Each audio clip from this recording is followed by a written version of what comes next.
కేవలం 2 నిమిషాలు. అవును, అమెరికాలో పెళ్లి జరగడానికి పట్టే టైం ఇదే. కానీ నమ్మలేని నిజం ఏంటంటే ఇవే 2 నిమిషాల్లో ఏకంగా 3 జంటలు విడాకుల కాగితాలపై సంతకాలు చేస్తాయి. విడాకులు అనగానే మనందరికి టక్కున గుర్తొచ్చే దేశం అమెరికానే కదా. కానీ సీన్ కట్ చేస్తే అసలు అమెరికా టాప్ 10 లిస్ట్ లో కూడా లేదు. మరి ప్రపంచంలో అత్యధిక విడాకులు తీసుకుంటున్న ఆ టాప్ 5 దేశాలు ఏంటో తెలిస్తే మీ మైండ్ బ్లాక్ అవ్వడం గ్యారంటీ.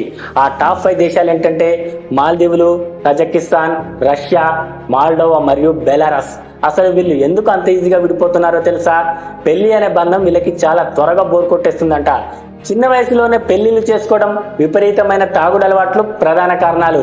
దీనికి తోడు ఆడవాళ్ళు ఆర్థికంగా స్థిరపడ్డాక భర్త కింద ఎందుకు బతకాలి, మాకు స్వేచ్ఛ కావాలనే భావనకి తోడు కొత్త కొత్త ఎంజాయ్మెంట్లు కావాలంటూ సిల్లీ రీజన్స్ తో బట్టలు మార్చినంత ఈజీగా పెళ్లిళ్లను పెటాకులు చేసుకుంటున్నారు. కానీ మన ఇండియాలో, ముఖ్యంగా మన హిందూ సాంప్రదాయంలో అలా కాదు. మన దేశంలో పెళ్లి అంటే 2 కాగితాల అగ్రిమెంట్ కాదు, అదొక జీవిత కాలపు బంధం.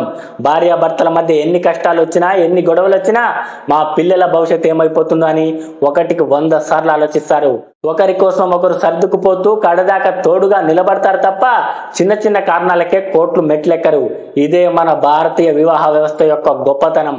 మరి చిన్న చిన్న విషయాలకే విడిపోయే ఆ పాశ్చాత్య దేశాల పద్ధతి కరెక్టా, లేదా కష్ట సుఖాల్లో కలిసి ఉండే మన ఇండియన్ కల్చర్ కరెక్టా? మీరేమనుకుంటున్నారో కామెంట్ చేయండి. నా ఎక్స్ప్లెనేషన్ మీకు నచ్చితే ఈ వీడియోని లైక్ చేసి షేర్ చేయండి.